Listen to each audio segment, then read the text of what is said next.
Amén. Gloria a Dios. Que el Señor me los bendiga una vez más, mis amados hermanos, en esta noche, en Cristo Jesús nuestro Señor, a quien sea toda gloria, toda honra, toda alabanza, toda majestad por todos los siglos de los siglos. Que la gracia del Todopoderoso, que la paz de Dios pueda reposar sobre la vida de cada uno de vosotros que sois el pueblo de Dios y de vuestras familias. En esta tarde, rápidamente, hermanos, con la ayuda del Señor y con su gracia, vamos a continuar nuevamente el estudio que habíamos realizado el jueves pasado. Amén. Vamos a hacer una continuación de este estudio que lleva por título El nuevo orden mundial y la gran tribulación. El jueves pasado estuvimos viendo el nuevo orden mundial, ¿verdad? El gobierno de la bestia. Habíamos analizado a través de los distintos pasajes, sobre todo hemos leído bastante acerca del profeta Daniel. También, hermanos, hemos visto a través del libro de Apocalipsis o Revelación lo que la Biblia nos habla acerca de este nuevo gobierno mundial, ¿verdad? Que es lo que se está hoy levantando, que se llama el nuevo orden mundial. Este nuevo orden mundial no es otra cosa que este gobierno mundial que será la plataforma para la aparición o la manifestación del hijo de pecado, el hijo de perdición que se levanta contra todo lo que se llama Dios y es objeto de culto. Esto quiere decir que será el gobierno del anticristo. Es más conocido en la Biblia como el anticristo o la bestia. Amén. Así se le llama en las escrituras. Y vamos a continuar, hermanos, con este estudio, con este pensamiento, para que podamos analizar un poco los tiempos que nos han tocado vivir, el tiempo profético en el cual estamos viviendo cada uno de nosotros. Así que bendito sea el Señor por un lado, hermanos, que en medio de tantas desgracias que están aconteciendo en el mundo, en medio de esta pandemia, en medio tal vez de una crisis económica, hermanos, como ustedes están comprobando que la segunda ola, la tercera ola de esta pandemia está azotando los países, y los más afectados entre todos los países del mundo definitivamente son los países subdesarrollados, llamados de esta manera, ¿verdad? En el orden en la cual se encuentra dividida las naciones. Están los países del primer mundo, las potencias mundiales, y están los países llamados del tercer mundo. Estos países llamados también subdesarrollados, que todavía no han alcanzado, hermanos, el desarrollo en todas las esferas, económico, tecnológico, etcétera, etcétera, para convertirse en grandes potencias. Así que estos últimos países subdesarrollados dependen de las grandes potencias. Pero dicho sea de paso, a partir del año 1945, usted recuerda, después de la Segunda Guerra Mundial, se creó la Organización de las Naciones Unidas, la famosa ONU. Y esta fue la plataforma para poder establecer en el mundo lo que hoy estamos viendo delante de nuestros ojos, que es el nuevo orden mundial. Y como les decía, hermanos, que esta pandemia, dicho sea de paso, lo están tomando también estas élites que son los que gobiernan tal vez detrás del telón, podríamos llamarlo así. Estas élites que son hombres, hermanos, poderosos, dueños de bancos, que incluso tienen más poder y más influencia que los mismos gobernantes de las naciones. A este grupo privilegiado de hombres poderosos, dueños de bancos, son familias, por ejemplo, hay 13 familias aproximadamente poderosísimas que son los que gobiernan el mundo realmente. Estas 13 familias son familias de descendencia judía, curiosamente, ¿verdad? Los más conocidos están los Rothschilds y los Rockefeller, son los más conocidos. Después hay otras familias más, pero estas dos son las más conocidas. Usted también conoce, habrá oído mencionar de este varón conocido llamado Soros, ¿verdad? Este es otro también. Todos estos son judíos, curiosamente. Qué interesante. Estos son sionistas, ¿verdad? Un día tal vez con la ayuda de Dios podamos hablar un poquito acerca de lo que es los protocolos de Sión. Amén, de Sión, los protocolos de Sión.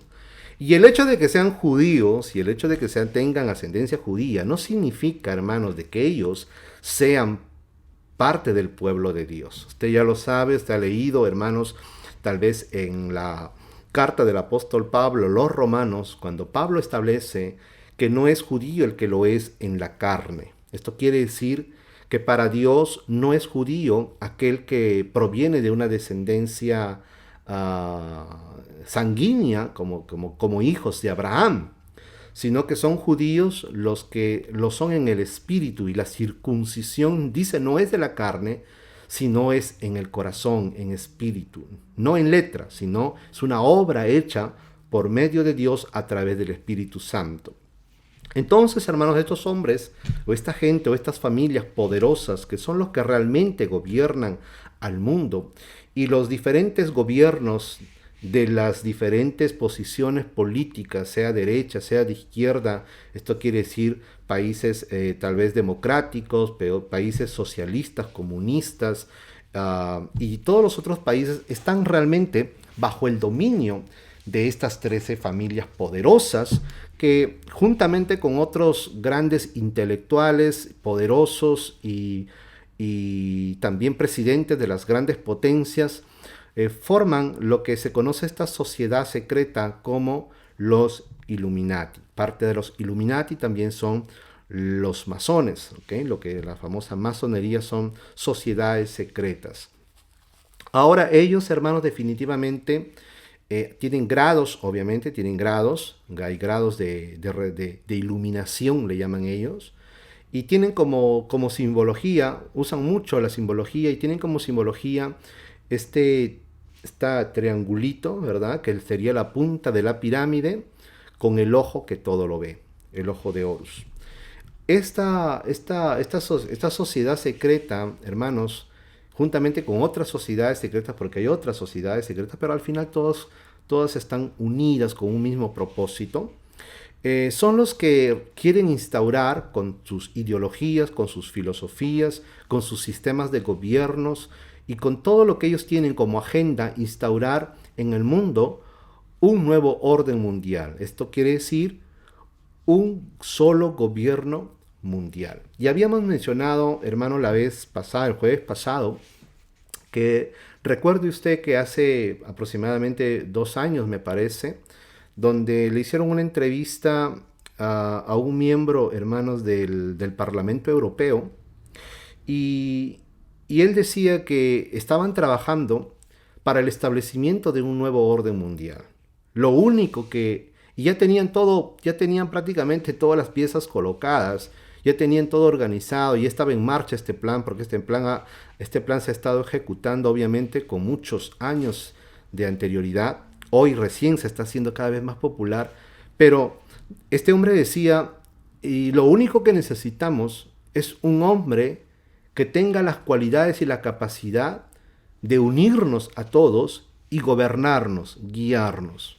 O sea, no encontraban todavía un líder que los pueda guiar, que los pueda gobernar a toda la humanidad. O sea, un hombre que pueda representar a toda la humanidad y los pueda guiar, los pueda dirigir, los pueda gobernar. Dice, esto es lo único que nos falta. Entonces este hombre dice algo interesante. Y dice, y lo estamos esperando, dice, y no nos importa si nos lo envía Dios o nos lo envía el diablo. Igualito lo recibiremos. Entonces estas palabras, hermanos, son curiosas, ¿verdad? Es interesante ver estas declaraciones de este hombre. Y eso es lo que realmente ellos, hermanos, están preparando. Están poniendo toda la mesa, que están colocando las piezas de este juego de ajedrez. Están acomodando las piezas, hermanos, en el tablero que es el mundo, para poder establecer ese nuevo orden mundial del cual ya, hermanos, estamos viviendo. Esta pandemia es un ensayo político, como le dije, donde los más afectados son justamente los países tercermundistas, los países pobres, como lo vimos, hermanos, ahí en la imagen, en el sueño que tiene Nabucodonosor de esa estatua que estaba dividido realmente en 5, ¿verdad? En 5 partes. La cabeza de oro que representaba el imperio babilónico, los pechos, hermanos, de plata, los pechos y los brazos de plata, que representaba al imperio medo-persa, ¿okay? Luego estaban los muslos, el vientre y los muslos, que eran de bronce, que representaba el imperio griego-macedonio. Y luego venían las piernas de hierro, que representaban al imperio romano, y los pies, parte hierro y parte barro, barro cocido, o sea, era hierro mezclado con barro cocido. Y esto el profeta se le revela, hermanos, al profeta Daniel, de que esos pies, esos 10 dedos de la estatua de los pies, representaban, hermanos, el final de lo que sería, o la división de lo que sería el imperio romano. Este gran imperio, esta cuarta bestia, que sabemos, hermanos, que se dividió en dos en el siglo cuarto o tercero aproximadamente, no recuerdo bien, pero ahí usted lo ve, se dividió en dos, en lo que es la Roma oriental y la Roma occidental, donde Constantino, hermanos, trasladó la capital de su imperio, del imperio romano, lo trasladó a lo que hoy es Estambul, ¿verdad? Lo que hoy es, hermanos, Turquía, y ahí lo llamó Constantinopla.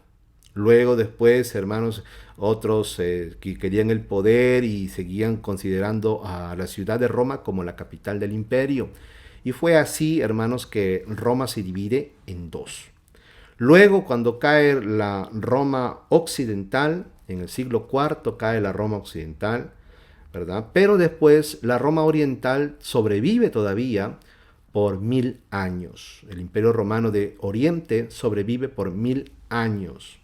Entonces, pero de ese Imperio Romano, de lo que fue Oriente y Occidente, habrían de levantarse, salen las naciones, lo que hoy conocemos las naciones. Todas las naciones del mundo, lo que hoy las conocemos, por lo menos la mayoría, proceden de lo que un día fue el Imperio Romano, tanto de Oriente como de Occidente. Y hablamos de que aún el Nuevo Mundo, hermanos, fue conquistado por países que una vez pertenecieron al Imperio Romano de Occidente, ¿no? Ahí están los españoles, los ingleses, los franceses, los portugueses.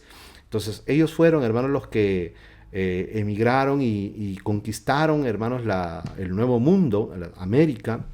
Y esto no es otra cosa que una extensión de los países que antiguamente formaron lo que fue ese gran imperio terrible que fue el Imperio Romano. Gloria a Dios. Entonces, en base a esto, de estos países, hermanos, que se esparcieron por el mundo, o sea, se esparcieron en el sentido de que crecieron, se extendieron, conquistando nuevas tierras, formando colonias, etcétera, etcétera, la Biblia nos muestra de que se dividirían en 10. Y esa división en 10, con 10 reyes gobernando, reinando juntamente, hemos hablado de que nunca se dio. Aunque si algunos historiadores piensan, y también algunos intérpretes bíblicos piensan y hablan de la división que tuvo el Imperio Romano de Occidente, que se dividió en 10 pequeñas tribus o pequeños países, ¿verdad? Pero hemos hablado de que Roma no solamente era Occidente, sino que también era Oriente. Y la división de los 10 sale de ambos.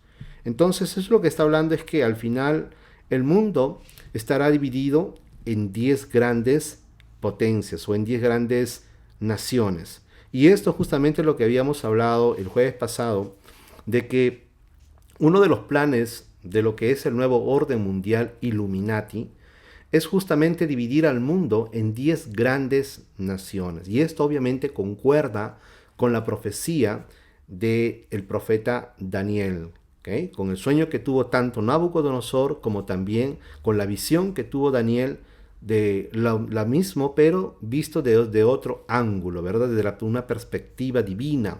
Mientras que Nabucodonosor soñó una grande estatua dividida en diferentes metales, ¿verdad? Unos más gloriosos que los otros.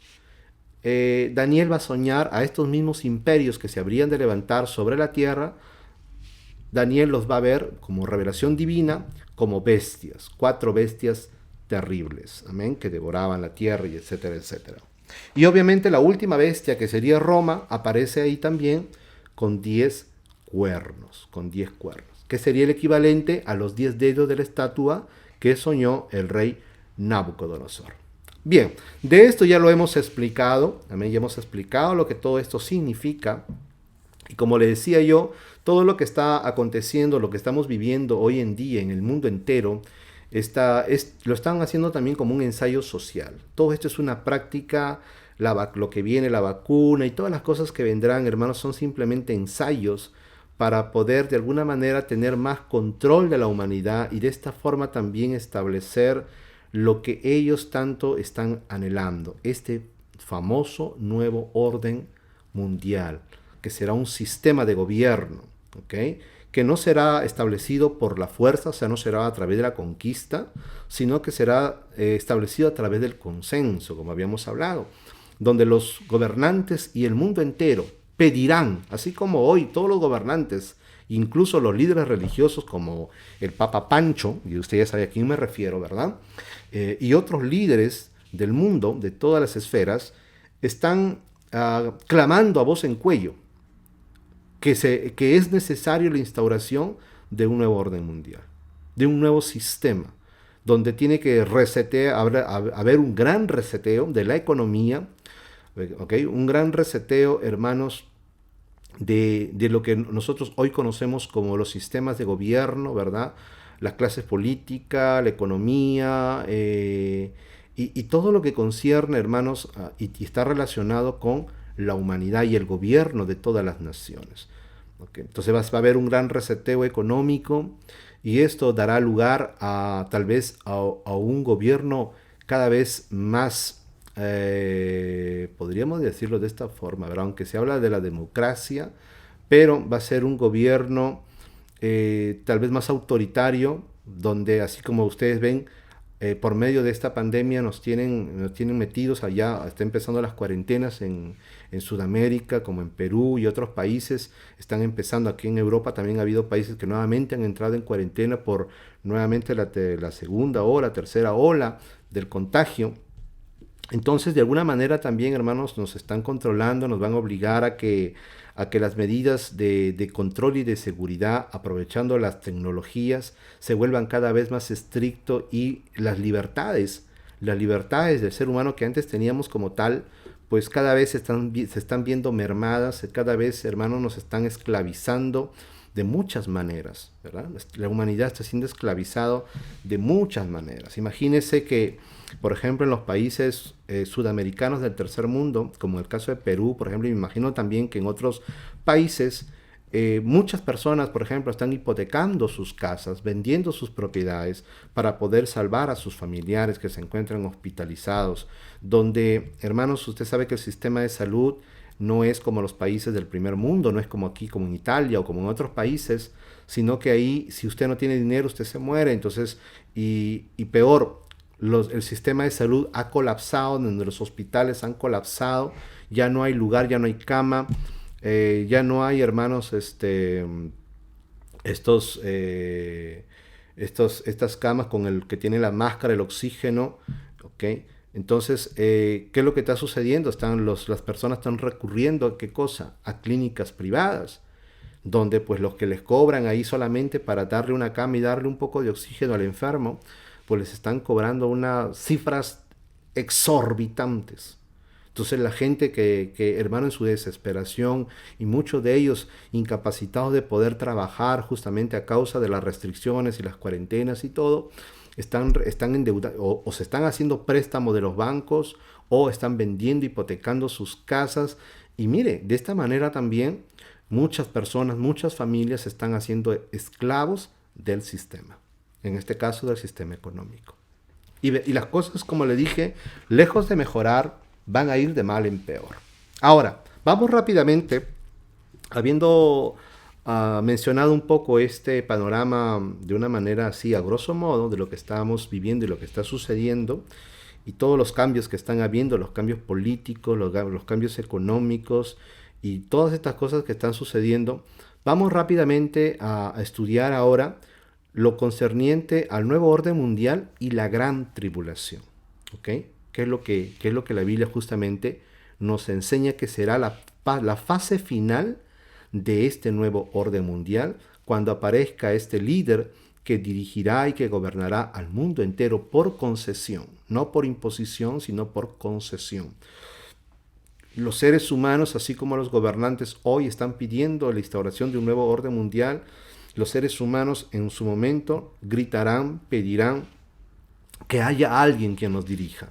En medio de tanta corrupción, en medio de tanta incertidumbre, en medio de tanta incredulidad, habiendo, hermanos, los seres humanos perdido la confianza en sus líderes políticos, en sus líderes religiosos, porque la corrupción está no solamente, hermanos, en la parte, en la esfera del mundo, en la esfera política, en la esfera social, sino que también la corrupción está, hermanos, y muy acentuada en el mundo religioso, en el aspecto religioso. Y de esto, hermano, no solamente está involucrado lo que es las religiones tradicionales como el catolicismo romano, y que usted sabe que el catolicismo romano no es realmente, hermanos, una organización religiosa, es una organización político-religiosa. ¿Ok? Escuche bien lo que le digo. El catolicismo romano, el Vaticano como tal, por eso que está la ciudad del Vaticano, ellos tienen su propia moneda, ellos tienen su propio ejército, su propia guardia, la guardia svizzera. Ellos tienen su propia economía, tienen su propio banco y son dueños de grandes hermanos, podríamos llamarlos así, de grandes corporaciones mundiales, son dueños de otros bancos, son dueños, hermanos, de muchas empresas, y controlan muchas cosas de la parte económica en el mundo, porque Vaticano, hermano, es un estado, por eso se llama el Estado de Vaticano. Entonces ellos tienen su propia política, nadie lo puede, a pesar de que está ubicada geográficamente dentro del territorio italiano, pero no pertenece al Estado ni al país italiano. Italia no puede interferir en absoluto en todo lo que tiene que ver el Vaticano. Es uno de los estados, de los países más pequeñitos del mundo. Curiosamente, ¿verdad? Cuerno pequeño. Pero es uno de los más poderosos. Es uno de los más poderosos, y el Papa actual, que es un jesuita, y habíamos mencionado la vez pasada acerca de este personaje, el Papa Pancho, él tampoco no vaya a pensar, como le dije, hermanos, que él es un curita, un sacerdote lindo, ¿verdad? Que celebraba las misas ahí en Argentina. No. Él, hermanos, es un político ambicioso, siempre se ha caracterizado, usted puede ver su biografía de Jorge Bergoglio, se ha caracterizado por ser un hombre hambriento de poder. Así como usted lo ve ahí como parece un ancianito bonachón, ¿verdad? Que renuncia a las riquezas, que no quiere sentarse en la silla de San Pedro y que prefiere andar a pie y dando como que muestras de que es una persona muy humilde. Con eso haciendo eso se metió al bolsillo al mundo entero. Pero realmente, hermano, este hombre es uno de los más terribles que pueda haber. Es un lobo vestido de oveja, como dice la escritura, y ahora lo vamos a leer, ¿verdad? Vamos de una vez a nuestro texto. Entonces, miren, hermanos, todo lo que está sucediendo. Entonces, es por eso que aún con los cambios políticos que están habiendo, sobre todo en las grandes potencias y sobre todo ahí en los Estados Unidos de Norteamérica, con el nuevo cambio de gobierno que ha habido, ¿verdad? La toma de gobierno, estas nuevas elecciones que han sido muy cuestionadas, ¿verdad? Han sido muy cuestionadas y se ha hablado de fraude y todavía está ahí en que se tienen que aclarar muchas cosas. Pero bueno, en medio de todo eso, hermanos, pues usted ya sabe, ha ganado el partido demócrata, ¿verdad? John Biden asumió la presidencia de los Estados Unidos en medio de mucha algarabía, en medio de mucha simbología Illuminati, obviamente, mucha simbología en la toma de mando que se realizó ahí en Washington, en el Capitolio. Espero que la haya visto usted por lo menos, hermanos, los videos de la toma de posesión de este presidente. Y ahí podemos ver lo que las sociedades secretas, porque ya le dije que ellos manejan mucho los simbolismos, todo lo que ellos están anunciando, ¿verdad? Con las personas que participaron, con las personas que cantaron, como el himno nacional que fue hermanos, entonado y dirigido por esta cantante Lady Gaga, ¿verdad?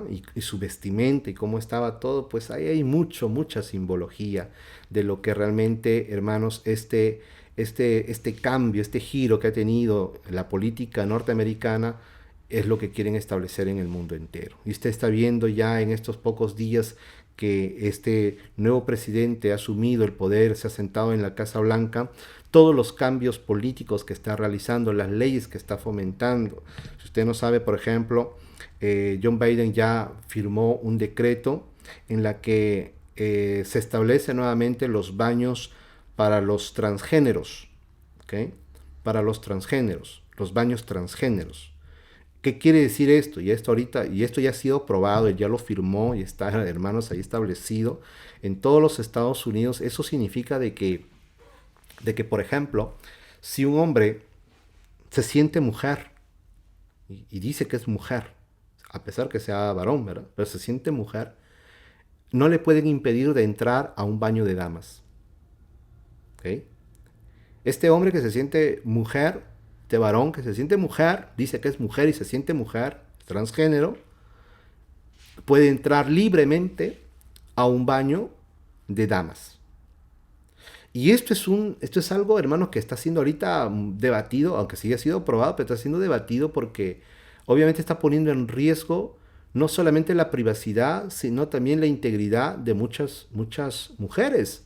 Porque imagínense que un pervertido, con tal de espiar, de mirar y de estar en medio de mujeres que están en el baño, y bueno, yo no sé qué hacen en el baño, ustedes las mujeres saben qué cosas hacen en el baño, puede meterse fingiendo que es transgénero y meterse ahí un pervertido y no solamente mirar, sino que puede incluso hasta ir en contra de la integridad física de alguna mujer. Y por otro lado también está si una mujer se siente hombre, puede entrar también al baño de hombre y no puede ser impedida ni denigrada ni cosa parecida. Entonces, para que usted vea por dónde va el asunto, ¿verdad? Por dónde va el asunto. Y no es nada otra cosa que el mundo se convertirá como Sodoma y Gomorra.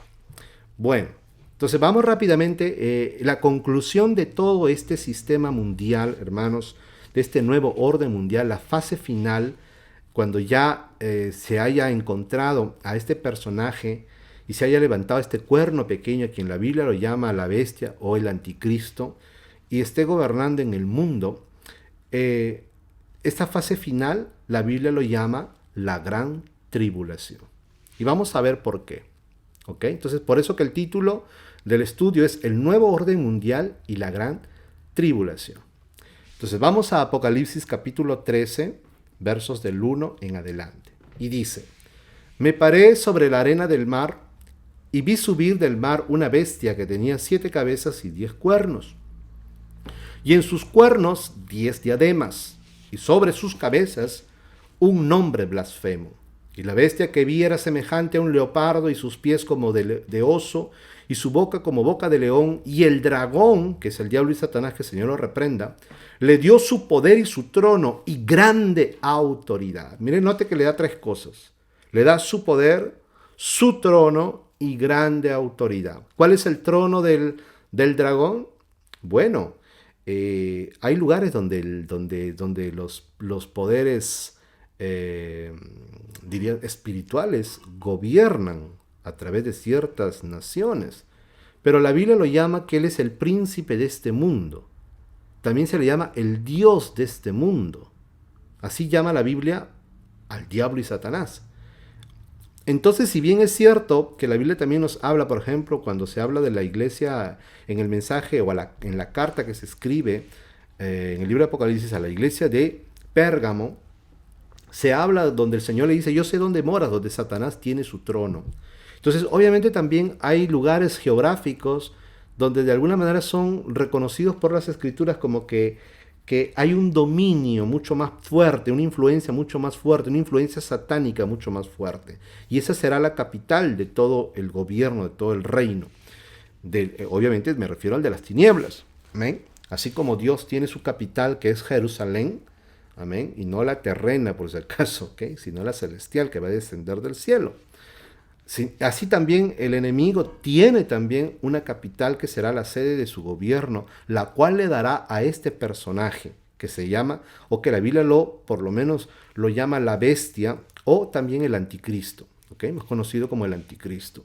Pero note que el dragón, que es el diablo y Satanás, le da su poder, su trono, o sea, va a gobernar sobre el mundo entero, y grande autoridad.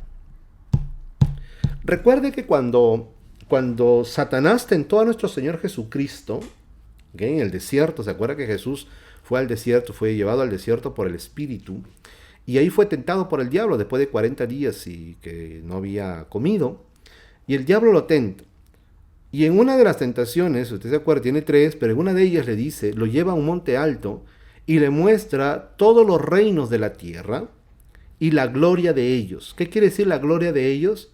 La riqueza de las naciones. Hermanos, si hay algo a lo cual el ser humano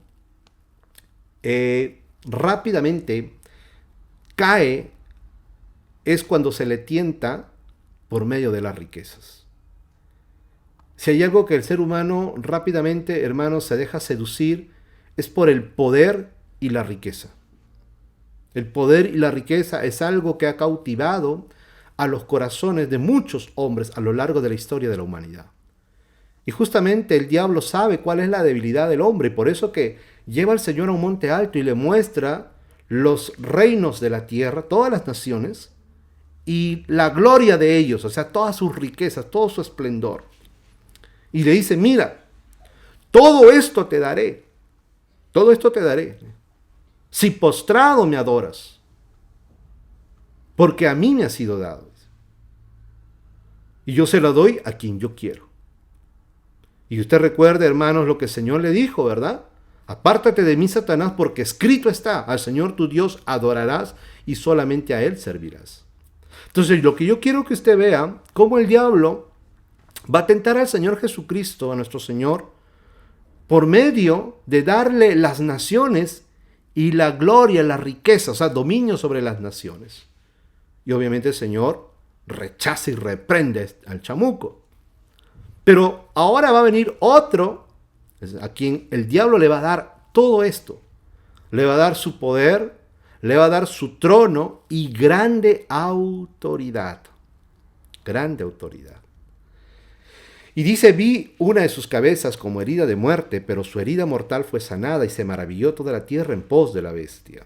La bestia, entonces, ¿qué es la bestia? Recuerde, la bestia no solamente es un personaje, sino que la bestia, hermanos, es un sistema de gobierno. ¿Ok? La bestia es así como cuando tanto Nabucodonosor como cuando Daniel tienen la visión acerca de estos 4 grandes imperios que se levantarían sobre la tierra y que dominarían al mundo en los tiempos antiguos, Babilonia, Medo-Persa, Grecia y Roma, fueron vistas como bestias. ¿Okay? Estos poderes, estos gobiernos, ¿okay?, fueron vistos por Daniel en su visión como grandes bestias terribles. ¿Por qué bestias? Porque esa es la condición del hombre que se rebela contra su creador. Y eso lo demostró Dios justamente con el rey Nabucodonosor. ¿Se recuerdan que el rey Nabucodonosor, hermanos, tuvo un sueño, una visión, donde él vio un árbol cuya copa llegaba hasta las nubes del cielo, ¿verdad? Y dice que venían todas las bestias de la tierra, venían bajo su sombra, y las aves del cielo hallaban refugio, morada en su follaje, en sus ramas, en su copa. Entonces, pero después dice, hermanos, que un ángel, un vigilante, descendió del cielo y anunció que fuera cortado aquel árbol. ¿Okay? Que fuera cortado. Y habla, hermanos, de que el corazón de este hombre sea convertido, su mente, su razón sea convertido en bestia, y pasen de él 7 tiempos hasta que reconozcan que el Altísimo gobierna sobre el reino de los hombres. Y usted recuerda que Daniel interpreta el sueño y le dice, mire, ese árbol eres tú, oh rey, y hay una sentencia para ti. Pero, dice, sea el mal sobre tus enemigos, y que nada de esto te acontezca. Así que busca la justicia, haz el bien y redime tus pecados, le dice, para que nada de lo que has soñado te acontezca. Pasó, hermanos, me parece un año, si no mal no recuerdo, de lo que Daniel había interpretado el sueño al rey de Babilonia, Nabucodonosor, cuando Nabucodonosor estaba en su palacio, en su terrazo, y contempló su imperio, Babilonia, su reino.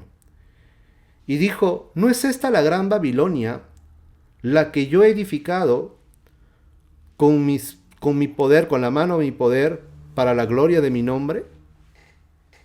Y no había terminado de hablar cuando descendió justamente este ángel, este vigilante, y le dice a ti, oh Nabucodonosor, te será quitado el reino, y ahora se te apacentará como bestia, y te bañarás con el rocío de la noche, y comerás hierba como buey. Y su mente fue transformada, su mente de hombre fue transformado en bestia, y pasarán 7 tiempos hasta que reconozcas que el Altísimo gobierna o reina sobre el reino de los hombres. Entonces, esto es, hermanos, lo que le sucede al ser humano, a la humanidad, al hombre, cuando no reconoce a su creador. Por eso yo no sé si usted se ha puesto a pensar en algo, que es muy interesante. ¿Por qué Dios crea al hombre en el 6º día? ¿Por qué Dios crea al hombre en el 6º día? Y si el 6º día es el día de la creación del hombre, ¿por qué? Se lo voy a dejar mejor para más adelante. ¿Ok?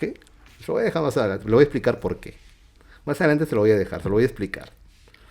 Porque quiero quiero explicárselo juntamente con un texto que vamos a leer. ¿Ok?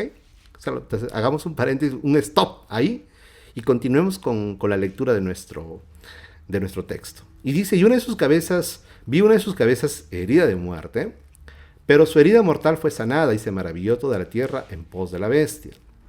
Y adoraron al dragón, note, adoraron al dragón, que es el diablo y Satanás, que el Señor lo reprenda, que había dado autoridad a la bestia, y adoraron a la bestia también, diciendo, ¿quién como la bestia y quién podrá luchar contra ella? Verso 5, también se le dio boca que hablaba grandes cosas y blasfemias, y se le dio autoridad para actuar 42 meses. Cuando dice que habla grandes cosas, justamente es un hombre que se va a engrandecer a sí mismo, va a tener palabras que va a dejar anonadado al mundo entero. O sea, por medio de sus palabras se va a meter al mundo en su bolsillo. Y se le dio autoridad para actuar 42 meses. Y abrió su boca en blasfemia contra Dios. Note que una característica de este sistema y de este personaje, porque ya le dije que la bestia representa tanto al sistema, a ese gobierno, como también al individuo que lo gobernará, que lo dirigirá. Y entonces se caracteriza por ser un sistema y un hombre blasfemo. Y abrió su boca en blasfemia contra Dios, para blasfemar de su nombre, de su tabernáculo y de los que moran en el cielo. Y se le permitió hacer guerra contra los santos y vencerlo. También se le dio autoridad sobre toda tribu, pueblo, lengua y nación, y la adoraron todos los moradores de la tierra cuyos nombres no estaban escritos en el libro de la vida del Cordero que fue inmolado desde el principio del mundo. Quiero que nos concentremos en el verso 7. Este sistema, juntamente con su máximo representante, que será el anticristo, este sistema que es la bestia, y el gobernante que también se le denomina la bestia, entonces la bestia es tanto su reino como su rey, se le permitió hacer guerra contra los santos, y vencerlos. Esto, hermanos queridos, amados del Señor, obviamente echa abajo, destruye por completo aquella doctrina teológica muy difundida en medio de lo que es la iglesia cristiana evangélica, acerca del rapto secreto antes de la tribulación. Usted sabe que en la gran mayoría de la cristiandad evangélica, ¿okay?, se ha, hermanos, se ha popularizado esta doctrina, que no es bíblica realmente. Aunque se agarran un texto por ahí, otro texto por ahí, lo tuercen. ¿Ok? Esta doctrina de un rapto antes de la tribulación es una doctrina que apareció en el siglo XVIII con un personaje inglés llamado Darwin. Era un católico, un jesuita católico. Fue este personaje, Darwin, en el siglo XVIII, desde el siglo I de la era apostólica hasta el siglo XVIII, pasando en el siglo XV y XVI por la Reforma Protestante, por los reformadores protestantes, la Iglesia del Señor jamás creyó de que la segunda venida del Mesías, de nuestro Señor Jesucristo, estaría dividida en dos partes. Una parte sería secreta, como la dicen, ¿verdad? Como ladrón en la noche, donde nadie lo va a ver, solamente vendrá a llevarse a los suyos, a su iglesia, y no a todos, sino que dicen que será solamente los que arden en amor, y los tibios se quedarán, y serán llevados al cielo, y allí estarán 7 años en los cielos, celebrando la boda del Cordero, y después de 7 años, en esos 7 años se estará levantando aquí o se estará realizando aquí en la tierra lo que se conoce como la tribulación y la gran tribulación. Y que la iglesia no pasará nada de eso porque citan pasajes de la Escritura sacándolo de su contexto, donde dice, pues Dios no nos ha puesto para ira, sino para alcanzar misericordia por medio de nuestro Señor Jesucristo. Y otros pasajes que también está en Apocalipsis capítulo 2, verso 10. Donde dice, por cuanto has guardado la palabra de mi paciencia, yo también te guardaré de la hora de la prueba que habrá de venir sobre el mundo entero para probar a los que habitan sobre la tierra. Esos pasajes son totalmente torcidos y sacados fuera de su contexto. ¿Ok? Fuera de su contexto. Para empezar, hermanos, la Biblia no habla de que la segunda venida estará dividida en dos partes. El Señor Jesús vendrá solamente 2 veces. La primera ya ocurrió hace 2000 años aproximadamente. Y la segunda será una venida no escondidas, no secreta. Será una venida donde todo ojo lo verá. Todo ojo lo verá. ¿Se acuerdan que el Señor Jesús justamente les advirtió a sus discípulos de esta? Y mire, ya Él preveyendo, le advirtió de esta doctrina cuando les dijo, cuando alguno les diga, mirad, allá está el Mesías en el desierto, no vayáis. O cuando os digan, mira, está en los aposentos, escondido, ¿verdad? En el desierto, escondido, en un aposento, por ahí escondido, no vayáis. Porque así como se muestra el relámpago del oriente hacia el occidente, así será la venida del Hijo del Hombre. Yo no veo, hermanos, cuando usted ve un relámpago que se muestra de oriente a occidente, y recuerde que la tierra está dividida en 2 partes, oriente y occidente, yo no veo, hermanos, que eso sea algo escondido. Eso es lo que justamente el Señor está contradiciendo. No va a ser algo escondido. No crean cuando digan el Mesías está en tal lugar, el Mesías vino en tal lugar escondido, vino en el desierto, vino en los aposentos. No vayáis, no lo creáis. Porque la segunda venida será una venida gloriosa. Amén. Donde todo ojo lo verá. Aún los que los traspasaron. Y los moradores de la tierra, las naciones de la tierra, harán lamentación por él. Llorarán como se llora por el primogénito. Entonces, miren, ¿por qué? Porque justamente esta doctrina dice que la iglesia no verá la manifestación del anticristo. Sabrán quién es, o sea, cuando se esté más o menos ahí, dicen ellos, más o menos estará sabiendo quién será el anticristo, pero la iglesia no verá cuando este personaje tome el poder, porque ya en ese momento seremos arrebatados a los cielos. Esa es la doctrina común que se maneja, hermanos, dentro de la cristiandad, pero déjeme decirle con todo mi corazón, y esa fue la doctrina que a mí me enseñaron. Esa es la doctrina que a mí me enseñaron por años, desde que yo me convertí y las distintas iglesias que yo participé. Esa fue la doctrina que a mí me enseñaron. Pero cuando yo iba a las Escrituras, para corroborar eso, yo veía que las Escrituras no decían eso, no enseñaban eso. Entonces, hermanos, yo prefiero obedecer y oír lo que dicen las Sagradas Escrituras y no lo que dicen los que interpretan las Escrituras, los teólogos. Y sobre todo, viendo, como le dije, de dónde procede esa doctrina. Ni los reformadores, ni, hermanos, los padres apostólicos de los primeros siglos, ninguno de ellos creyó de que la iglesia sería arrebatada antes de la tribulación en una venida secreta del Señor. y que después de ser arrebatada, después de 7 años nuevamente, otra vez el Señor volvería, haciendo de la venida del Señor 3 venidas en total. Eso es totalmente antibíblico. Y yo sé que esa es una de las doctrinas populares, hermanos, donde muchos predicadores como David Diamond, Gigi Ávila y muchos otros hermanos andan gritando a todas luces, ¿verdad?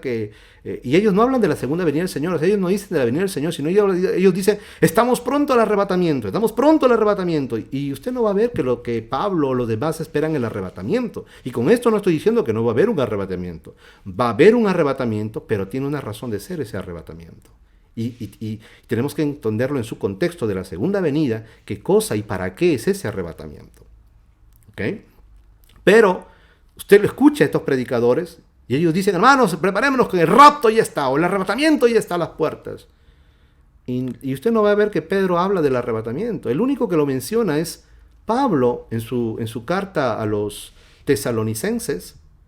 Pero eso forma una pequeña parte de lo que es la segunda venida del Señor. O sea, es una descripción detallada. Pablo está haciendo una descripción detallada de lo que sería la segunda venida gloriosa, el día del Señor. Pablo no está dividiendo la segunda venida en dos partes y dando énfasis a lo que es este evento del arrebatamiento. Porque este no es el evento principal. El evento principal es la segunda venida del Hijo de Dios. Eso lo predicaron los apóstoles, eso predicaron, hermanos, también los padres de la iglesia apostólica, los discípulos de los apóstoles, eso predicaron también los reformadores. Y recién fue en el siglo XVIII donde apareció esta doctrina de un rapto secreto antes de la tribulación de aquellos días. ¿Okay? Con la teología dispensacionalista, de la cual el que propagó y diríamos así, expandió esta doctrina dispensacionalista fue Scofield, con su Biblia ante la Reina Valera anotada de Scofield, con anotaciones de Scofield, donde él hablaba de las 7 dispensaciones. ¿Okay? Pero bueno,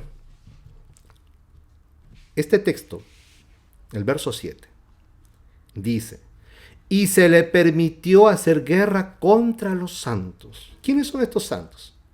Y bueno, los que creen en un rapto antes de la tribulación dicen, no, estos son los que se quedaron, los tibios. Sí, pero la Biblia a los tibios los llama tibios, no los llama santos. Y dice, por cuando eres tibio, yo te voy a vomitar de mi boca. Esto quiere decir que ellos no van a participar, hermanos, del reino de Dios en su tibieza, por su tibieza. No van a formar parte. Entonces, ¿por qué los puede llamar santos? Otros dicen, no, estos son los israelitas. Los israelitas, pero recuerda, hermanos, justamente este problema del dispensacionalismo, que divide al pueblo de Dios en dos partes. Así como dividen la segunda venida en dos, ellos también dividen el pueblo de Dios en dos. Unos dice que es la iglesia, y para ellos la iglesia son los gentiles, y otro son los israelitas. Y que hay promesas para los israelitas, para los judíos, y hay promesas para la iglesia. Y que las promesas son distintas y que son dos pueblos distintos. Eso, hermanos, es totalmente antibíblico y blasfemo. ¿Por qué? Porque las escrituras nos enseñan de que no hay dos pueblos, hay un solo pueblo, el Israel de Dios. Y ese Israel de Dios, hermanos, está conformados por israelitas, por judíos que creyeron en Jesús como el Mesías, y luego por gentiles. O sea, cuando me refiero a gentiles me estoy refiriendo a las naciones que no eran Israel. A las naciones, todos los seres humanos que habitaban el resto de las naciones, que no tenían pacto, que no tenían nada, hermanos, con que ver con las cosas de Dios, del Dios verdadero, todos ellos por medio de la fe, tanto judíos como gentiles, entramos, hermanos, a formar parte del Israel de Dios a través de un mismo camino, la fe en el Mesías, en Jesús de Nazaret, alabado y bendito sea su nombre.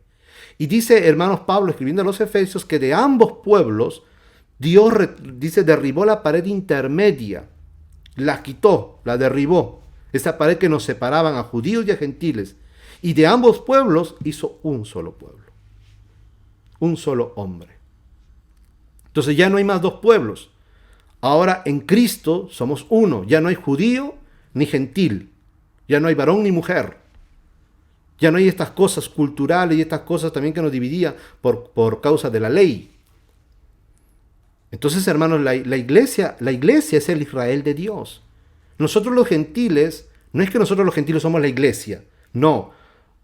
Los gentiles hemos pasado a formar parte del Israel de Dios, que es la iglesia. La iglesia es el Israel de Dios.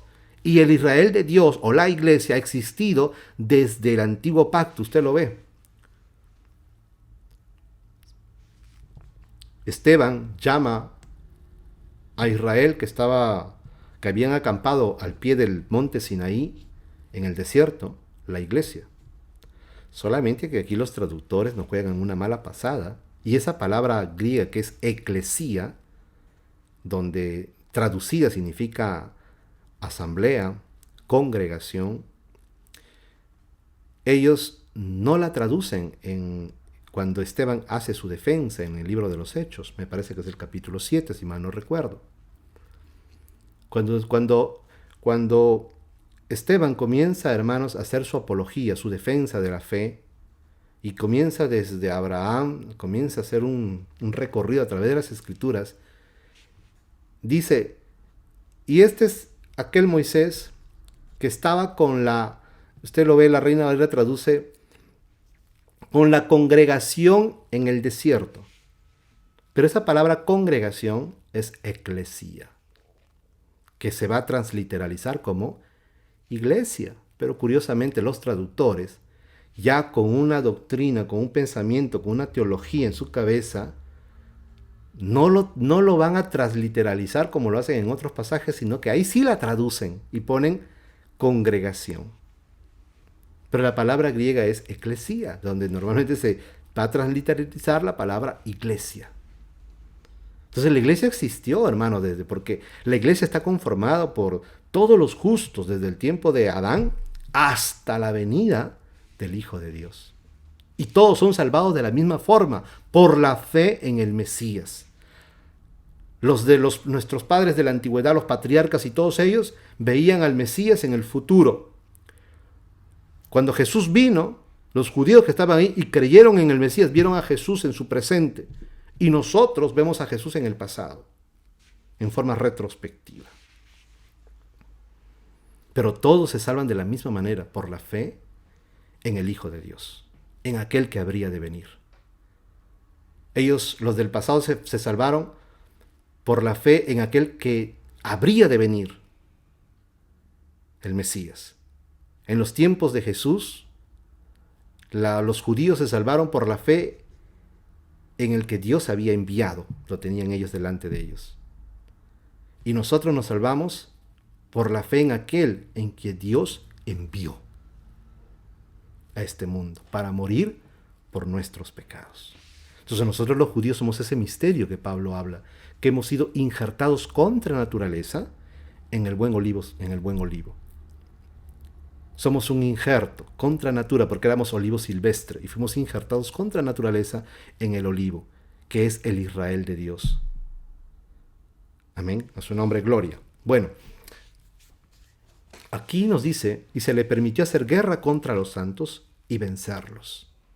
También se le dio autoridad sobre toda tribu, pueblo, lengua y nación. Entonces una cosa, hermanos, que hará la bestia, este sistema, y que lo estamos viendo ya que a dónde va a ir, con todas las leyes inicuas que se están estableciendo, que se están promulgando, hermanos, no solamente a nivel de una nación, sino que esto va a ser a nivel mundial, cada vez más y más, hermanos, los valores cristianos van a ser pisoteados, van a ser mermados, a pesar de que estamos viviendo, sobre todo en Occidente, ¿verdad? Que supuestamente Occidente es cristiano, y así como los gobernantes juran, ponen su mano sobre una Biblia, pero eso no significa nada, ¿verdad? A saber también qué libro será, cuando vemos unos libros antiguos, a saber qué cosa será, hermano. Parece una Biblia, pero solo Dios sabe qué cosa será. Pero aún así fuera una Biblia, eso no significa nada. Pero a pesar de que ellos juran por una Biblia, usted ve que toda su ideología, toda su política, no tienen, y las leyes que ellos promulgan no tienen nada que ver con los principios cristianos, sino que tiene que ver todo con el aspecto satánico, con el aspecto hermanos, del pecado, de la iniquidad, de la rebelión contra Dios. Porque algo que caracterizará a este hombre será que él será un apóstata y llevará a la humanidad a la apostasía y se rebelará contra Dios. Por eso que se menciona constantemente que este abrió su boca en blasfemia contra Dios. Y no solo él, sino que todos los que van a adorar al dragón y adorarán a la bestia, blasfemarán de Dios. Por eso que uno de los sistemas que se quiere establecer, hermanos, y nosotros lo estamos viendo, es ese sistema demócrata disfrazado. Es un sistema demócrata, pero que realmente es un sistema socialista. Y usted entienda una cosa, que el Dios del sistema socialista es el Estado. ¿Ok? Usted sabe que está el socialismo, está el capitalismo, ¿verdad? Si usted no entiende muy bien la definición de estas cosas, de estos sistemas de gobierno político, infórmese, porque si no vamos a perder tiempo. Pero en lo que es el sistema socialista, que es lo que ahorita es la corriente que está tomando los demócratas en Estados Unidos, es una democracia disfrazada realmente, pero que detrás viene el pensamiento y todo, hermano, lo que es el socialismo. Y el socialismo tiene una característica que es ateo. Todos los países socialistas, comunistas, son ateos. Por eso que usted recuerda la antigua Unión Soviética, ¿okay? La antigua Unión Soviética, que era, diríamos así, la capital del comunismo, del socialismo. Hermanos, esta gran nación era atea. Ahí se perseguía a los cristianos, a los pastores. Si algún misionero entraba, lo metían a la cárcel. Ahí usted puede escuchar prédicas. Le aconsejo, por ejemplo, que usted pueda escuchar prédicas, en este caso testimonio de nuestro hermano Josué Irión, de las Asambleas de Dios. Josué Irión, él es brasileño americano, algo así es su nacionalidad, pero él fue como misionero, fue enviado a la Unión Soviética cuando la Unión Soviética pues era comunista, y usted ve ahí todo lo que le hicieron. Le rompieron las piernas, lo metieron a la cárcel a él y a muchos otros pastores, y la iglesia, hermanos, bajo ese sistema de gobierno fue perseguida. ¿Por qué? Porque el Dios del socialismo y del comunismo es el Estado, es el Estado.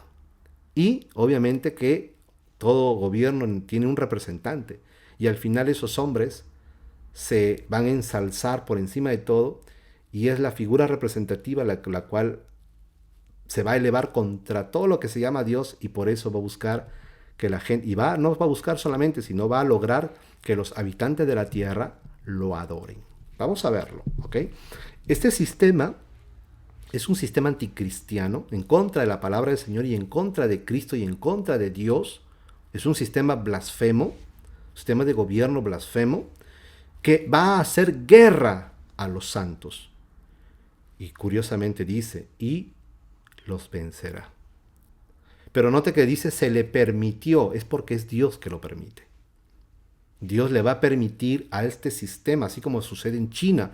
La iglesia en China, hermanos, ser cristiano en China, ese es, hermanos, es sinónimo de muerte, como sucedió en los primeros siglos. En China, hermanos, ser cristiano no es nada fácil. Usted puede leer ahí el libro, por ejemplo, de nuestro hermano Jung, llamado El hombre celestial, ¿okay? El Uomo Celeste en italiano. Usted lo puede incluso descargar de internet o puede comprarlo en alguna librería. Se lo recomiendo que lean este libro del hermano Jung, Y-U-N, Jung, que se llama El hombre celeste. ¿Ok? El hombre celestial, perdón.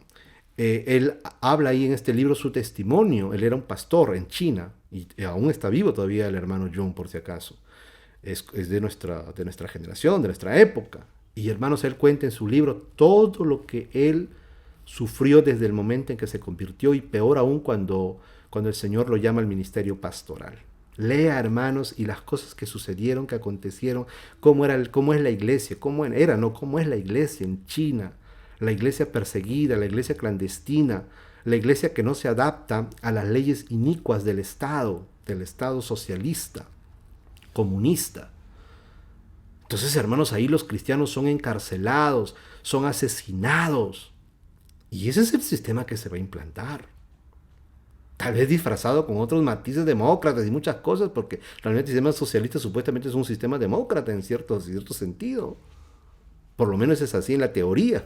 Luego en la práctica, hermanos, lamentablemente, pues los distintos sistemas, por muy buenos que sean, al final no es así, sino que hay siempre gente privilegiada. Y nosotros lo hemos experimentado, hermanos, cuando tuvimos, por ejemplo, en Perú, tuvimos corrientes socialistas o comunistas como el MRTA y Sendero Luminoso. Y por ejemplo, hablando de Sendero Luminoso, por ejemplo, usted ve ahí que eran reclutados pues sobre todo de las universidades. Los profesores estaban con estas ideologías comunistas, socialistas, y sobre todo de la corriente de Mao Zedong, ¿no? De la revolución, del proletariado, o sea, de la clase campesina, de la clase obrera, que tomaban las armas, perdón, y se rebelaban contra el Estado capitalista. Y tomaban el poder para tener un sistema de gobierno socialista, donde supuestamente ya no hay pobres y ricos, porque en el sistema capitalista pues hay eso, hay ricos y pobres. Los ricos se hacen más ricos y los pobres se hacen más pobres. En cambio, en el sistema socialista, todos, por más que usted trabaje 20 horas y usted sea un médico, usted sea un ingeniero, o usted sea un carpintero, todos ganan lo mismo. A todos se les reparte lo mismo. Donde prácticamente los derechos de todo lo que de las propiedades y todo eso es el Estado quien administra todo. ¿Okay? Es un sistema que aparentemente suena bonito. Bueno, no hay pobres, no hay ricos. Todos somos iguales. Todos ganamos iguales. Todos tenemos los mismos derechos. Todos tenemos todo. Pero en la práctica no es así.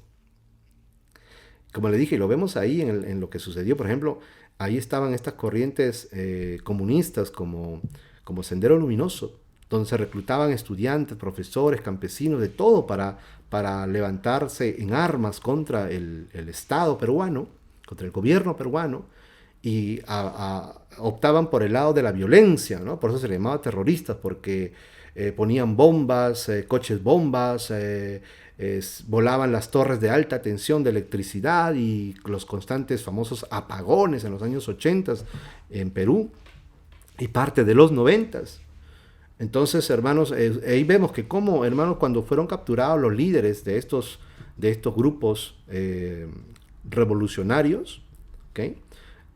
Mientras que los que formaban parte del partido, o sea, los que iban siendo reclutados, ya sea en forma voluntaria o por la fuerza, ellos estaban ahí, vivían en las montañas, vivían en los cerros, tenían que con las armas ir a los pueblos y hermanos, arrebatarles sus comidas, sus animalitos, y otros se internaban en la jungla, en la selva, pasando pobreza, miseria, mientras que sus líderes, que abrazaban el sistema socialista, vivían en casas lujosas, se manejaban en buenos carros, se fumaban sus buenos cigarros y sus buenos licores y se daban la gran vida. Y eso es lo que sucede en todos los sistemas, hermanos. Que eso de que no hay pobres y ricos es una utopía, una falacia en cierta manera. Bueno, y no estamos aquí para hablar de política, obviamente, pero para que usted entienda un poquito de lo que es ese sistema. Y este sistema es un sistema pues que va a perseguir, que va a hacer guerra contra los santos y los va a vencer. Vayamos a lo que dice Daniel, porque lo que está en el libro de Apocalipsis sucedió en el tiempo de Daniel y hay muchas figuras del anticristo en el libro de Daniel. ¿Ok? No solamente en el cuerno pequeño que sale de la cuarta bestia, sino también, hermanos, en personajes del imperio griego como Antíoco Epífanes.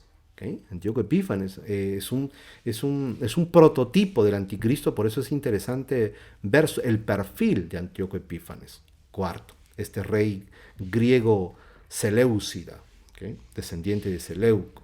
Dice, Daniel capítulo 11, verso 29 en adelante, dice la escritura, al tiempo señalado volverá al sur,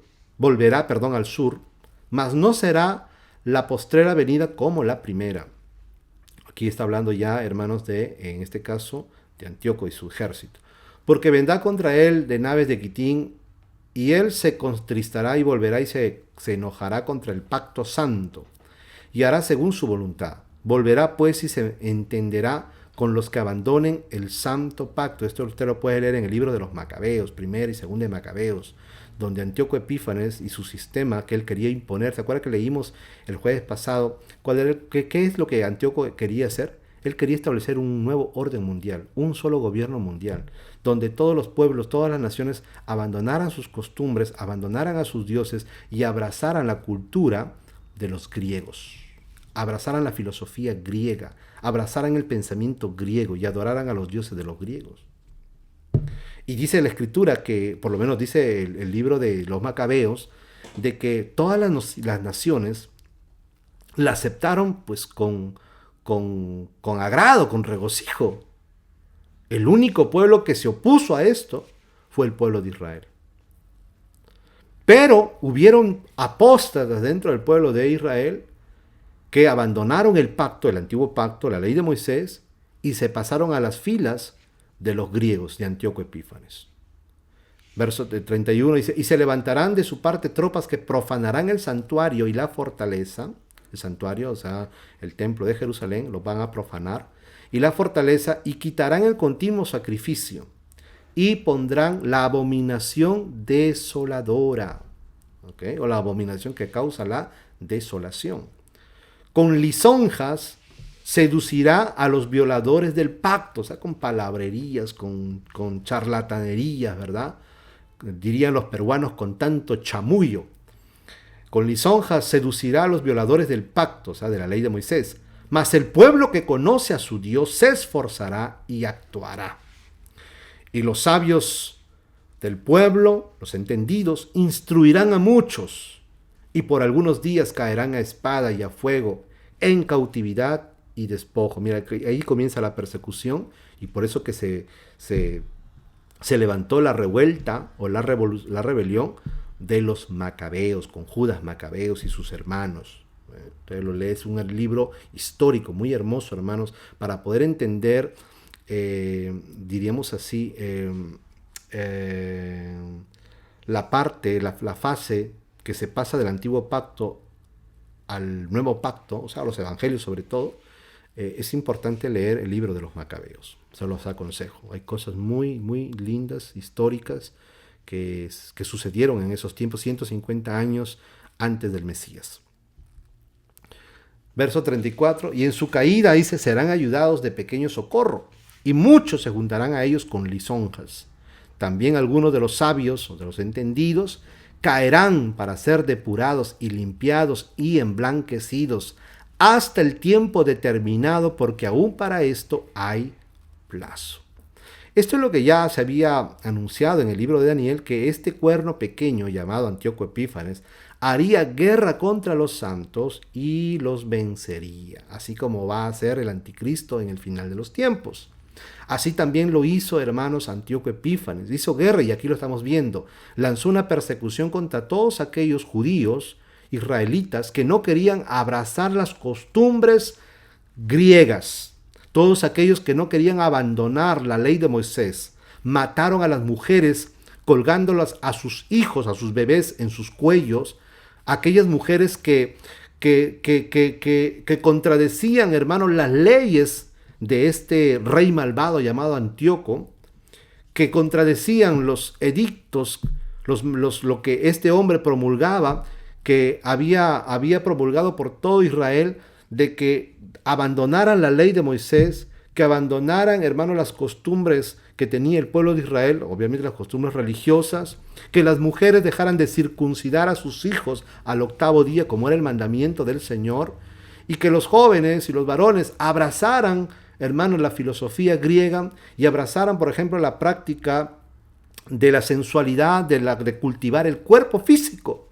Por eso que una de las cosas que Antíoco Epífanes hizo es que levantó, hermanos, gimnasios en todo el país de Israel, toda la nación de Israel. Gimnasios donde los jóvenes eran atraídos, y muchos jóvenes se hacían operaciones para disimular su circuncisión para poder participar en los famosos Juegos Olímpicos, en las carreras donde corrían desnudos. Porque para los griegos la circuncisión era de gente incivilizada, de gente bárbara. Entonces, por eso que los jóvenes atraídos abandonaban la ley, abandonaban la Torá, seducidos por el modernismo. Oiga eso, seducidos por el modernismo.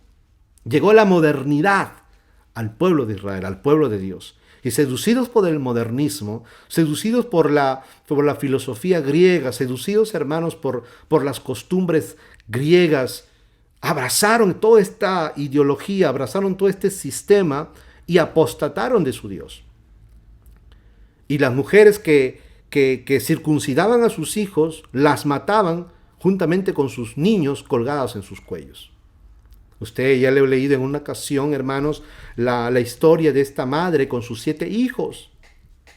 Cómo ellos, por ser fieles al Señor, por ser fieles a las leyes del Señor y por negarse a comer cerdo, porque ellos llevaban, hermanos, un altar y pedían que los israelitas ofrecieran sacrificios a los dioses griegos, y también que comieran carne de cerdo prohibida por la ley de Moisés, en un acto de idolatría, en un acto de hermanos, de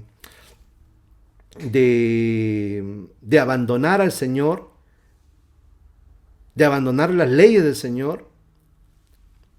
Entonces hubo un caso de una mujer, una madre con sus 7 hijos, que se negaron a cometer este acto de apostasía y comer carne de cerdo, y uno a uno de sus hijos, delante de su madre, fueron torturados, despellejados vivos y asados vivos en estas parrillas. Los asaron vivos.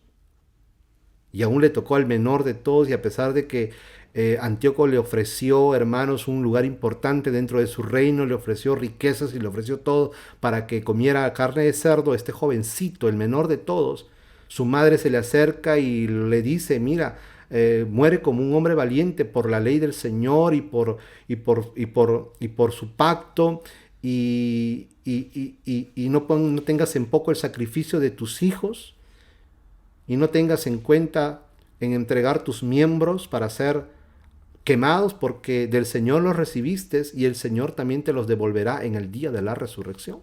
Y así este jovencito dijo: aquí estoy, heme aquí está mi lengua, aquí están mis manos. Le sacaron la lengua, lo despellejaron y lo asaron vivo. Y por último murió la madre. Estas fueron, hermanos, las grandes persecuciones que se realizó durante, diríamos así, durante la invasión de los griegos al pueblo de Israel. Ya que no decir, hermanos, cuando el Imperio Romano se levantó, y también sobre los primeros cristianos y aún sobre los apóstoles, lanzaron grandes persecuciones, porque ese es el sistema apóstata, ese es el sistema que va en contra de nuestro gran Dios, en contra del Señor. Entonces dice, hermanos, aquí, el rey hará su voluntad y se ensombrecerá y se engrandecerá sobre todo Dios, y contra el Dios de los dioses hablará maravillas y prosperará hasta que sea consumada la ira, porque lo determinado se cumplirá. Del Dios de sus padres no hará caso, ni del amor de las mujeres, ni respetará a Dios alguno, porque sobre todo Dios se engrandecerá. Mire, si usted lo lee todo esto, y usted lo compara con lo que dice el apóstol Pablo en su carta a los tesalonicenses, usted se da cuenta que hay una gran similitud.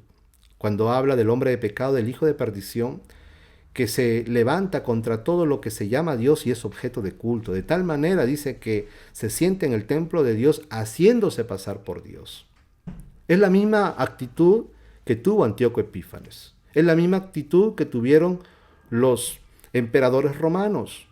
Es una característica, hermanos, de estos hombres que se exaltan a sí mismos, y sobre todo, hermanos, será una característica del perfil del anticristo en el fin de los tiempos y de su sistema. A su nombre, gloria a Dios. Vamos a ver la segunda bestia. Vamos a hablar un poquito de la segunda bestia. Hay mucho, hermanos, que hablar, obviamente. Vamos a ver hasta donde lleguemos. Unos 10 minutos más. La segunda bestia. Apocalipsis 13:11. Después vi otra bestia que subía de la tierra y tenía 2 cuernos semejantes a los de un cordero, pero hablaba como dragón. Y ejerce toda la autoridad de la primera bestia y en presencia de ella, y hace que la tierra y los moradores de ella adoren a la primera bestia cuya herida mortal fue sanada. También hace grandes señales de tal manera que aún hace descender fuego del cielo a la tierra delante de los hombres. Y mire una característica, hermanos, de este sistema. Este sería el sistema religioso, pero combinada con la política. Por eso tiene dos cuernos. Recuerde que los cuernos son poderes. ¿Okay? Es un sistema religioso político. Obviamente también tendrá un representante que será lo que se conoce como el falso profeta, así se le llama. Dice, una característica fundamental en el verso 14, usted lo ve, dice, y engaña a los moradores de la tierra, engaña. Recuerde que una de las cosas que yo le he hablado, le he mencionado tantas veces, que una característica del fin de los tiempos será el engaño.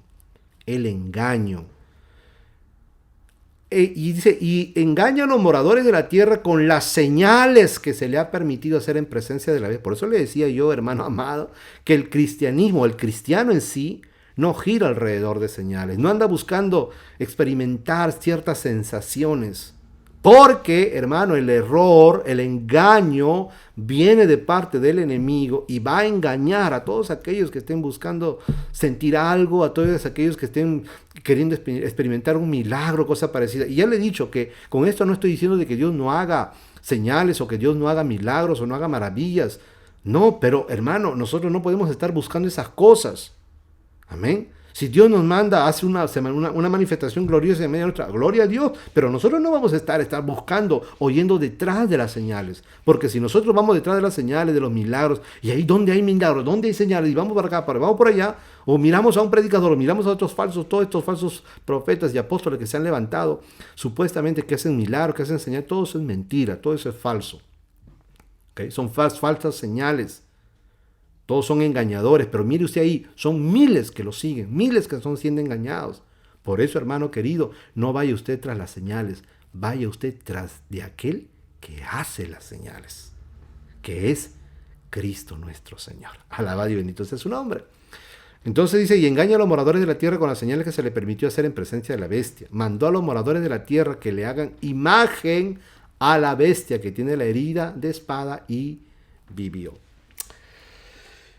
¿Qué cosa es esto que dice, hermanos? Aquí hay tanto que tendríamos que hablar porque se dice que la bestia recibirá, una de sus cabezas recibirá una herida de muerte y revivirá. Y se ha hablado mucho de esto, hermanos.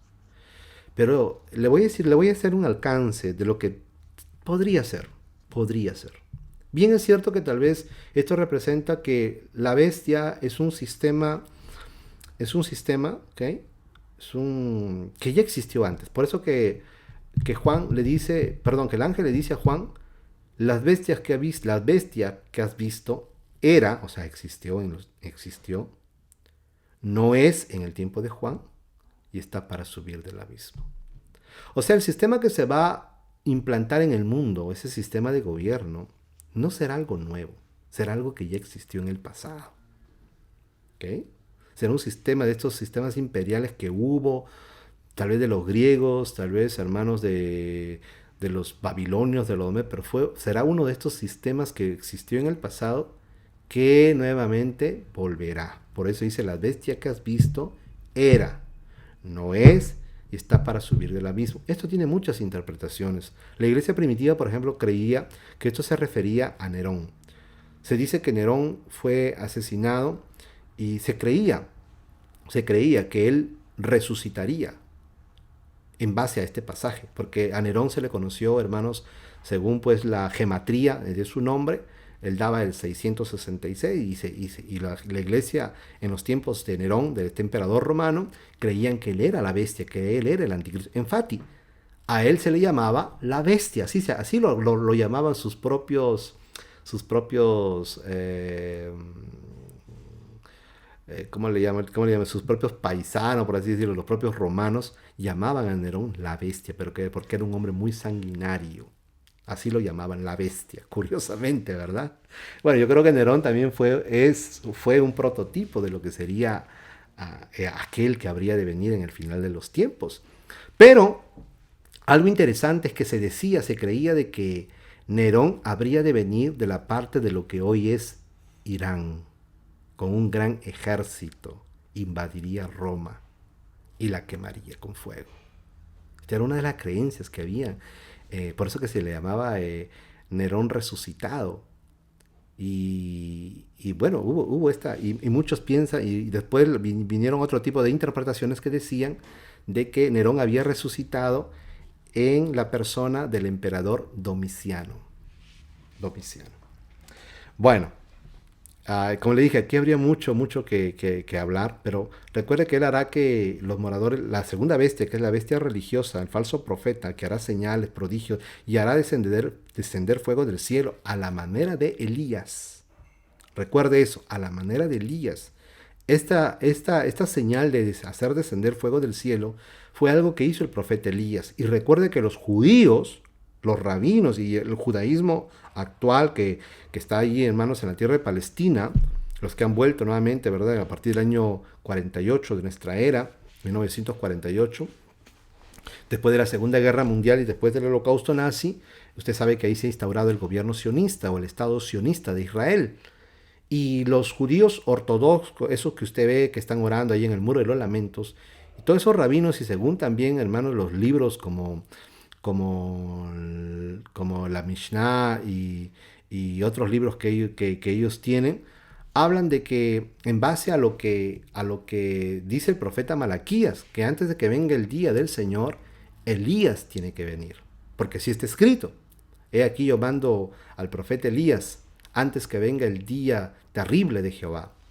Entonces, por eso que los discípulos preguntaron al Señor, ¿no dicen no dicen los escribas y los fariseos que Elías tenía que venir primero? Porque ellos habían entendido que Jesús era el Mesías, habían reconocido ya por la confesión de Pedro de que Jesús era el Mesías, pero había algo que no les cuadraba. Elías tenía que venir primero, según lo que había dicho Dios por medio del profeta Malaquías. Y hermanos, entonces el Señor le responde, sí, es verdad, pero Elías ya vino e hicieron con él todo lo que quisieron. Y ellos entendieron que se estaba refiriendo a quién, a Juan el Bautista. Pero eso solamente lo entendieron los discípulos. De manera de que hasta el día de hoy, hermanos, los judíos están esperando la venida de Elías. Incluso cuando ellos celebran la Pascua, ¿okay? Pesaj, en el mes de Abib, o sea, en los tiempos de marzo, abril aproximadamente, cuando los judíos ortodoxos, recuerden que ellos no creen en Jesús, ¿ok? Ellos no creen en Jesús como el Mesías. Ellos blasfeman de nuestro Señor Jesucristo. Ellos por ejemplo, cuando celebran la fiesta de la Pascua, ellos ponen en sus familias, en las casas, porque la celebran en sus casas, la cena de la Pascua, y ellos ponen, hermanos, una silla vacía y una copa de vino, que le llaman la copa de Elías. Porque ellos esperan de que Elías aparezca en cualquier momento en el día de la Pascua. Entonces, cuando ellos están celebrando la Pascua, los judíos abren la puerta y mandan a un niño a ver si el profeta Elías ha llegado. Y tienen una silla vacía y tienen ahí también, hermanos, una copa que le llaman la copa de Elías.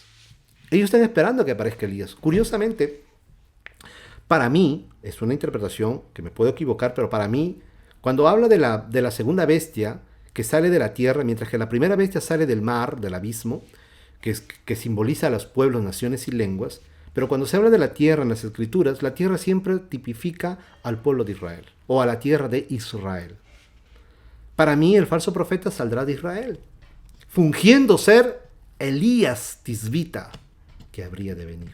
Por eso hará esta señal de hacer descender fuego del cielo, de manera que los judíos ortodoxos que hoy están esperando la venida del Mesías reconozcan que este falso profeta, ellos van a creer que él es el profeta Elías, y la función de Elías es presentar al Mesías, así como Juan el Bautista, que vino en el espíritu de Elías, presentó al Mesías. Así la función del falso profeta será presentar ¿a quién? Al anticristo. Y el pueblo de Israel, los israelitas, recibirán a este personaje como su Mesías. Y una característica que los rabinos dicen y hablan que tendrá el Mesías, porque ya le dije que ellos están esperando al Mesías, no a nuestro Señor Jesucristo, porque ellos no creen en Jesús como el Mesías. Ellos dicen que una característica que tendrá el Mesías, porque se han equivocado muchas veces y han recibido muchos falsos Mesías en toda su historia, ellos dicen que una característica que tendrá el verdadero Mesías es que reedificará el templo en Jerusalén. Porque si usted ve lo que dice Pablo, Pablo dice que el anticristo o esta bestia o este hombre de pecado, este hombre de iniquidad, la palabra iniquidad significa estar sin ley, que se levanta contra todo lo que se llama Dios y es objeto de culto, de modo que se sienta en el templo de Dios haciéndose pasar por Dios. Y obviamente ese templo no se está refiriendo a la iglesia, porque la iglesia es el templo espiritual de Dios. ¿Okay? Dios ya no tiene un templo literal. ¿Okay? Por eso que el templo en Jerusalén fue derribado en el año 70. Porque Dios desechó ya por completo ese sistema levítico, el templo, los sacrificios, el sacerdocio levítico y todo eso. Porque entró un nuevo pacto. Ahora el templo es la iglesia. Y nuestro sumo sacerdote es Jesús el Mesías, no según el orden levítico, sino según el orden de Melquisedec. Y nosotros ahora, los creyentes, que no pertenecemos a la tribu de Leví, ahora nosotros somos llamados a ser sacerdotes para la gloria de nuestro Dios. Aleluya. Es un nuevo sacerdocio. Entonces, mire, nosotros somos, pero Pablo habla de que este personaje que es el anticristo y que el Apocalipsis lo llama la bestia y que Pablo le llama el hombre de pecado, el hijo de perdición, el hombre de iniquidad, se va a sentar en el templo de Dios. Entonces, ¿cuál templo de Dios? ¿La iglesia? No, porque no se puede sentar, porque nosotros somos un templo espiritual. Él se va a sentar en lo que muy posiblemente, ojo, no estoy afirmando nada porque no podemos afirmar nada, pero muy posiblemente se sentará en el templo de Jerusalén, que él mismo restaurará. Porque al final, el desenlace final de toda la historia de la humanidad, el escenario, va a ser siempre, hermanos, en la zona de Israel, Jerusalén. Ahí se va a llevar la última gran batalla. Miren, hermanos, hay mucho de qué hablar. Vamos a quedarnos por el momento aquí porque no quiero que hablar cosas tan rápido de que al final de repente usted no me va a poder entender, porque hay mucho que quiero compartirle. Vamos a dejar hasta aquí nuestro estudio por el día de hoy, deseando que el Todopoderoso los bendiga grandemente, que los guarde y los proteja en estos momentos difíciles y que le dé la fortaleza a cada uno de ustedes, hermanos, y alrededor del mundo entero, sus hijos que se encuentren en todas partes del mundo, para ser fiel a nuestro Señor en medio de cualquier circunstancia que nos haya tocado vivir. Que la paz del Señor esté con cada uno de vosotros. En el nombre de Jesús. Amén.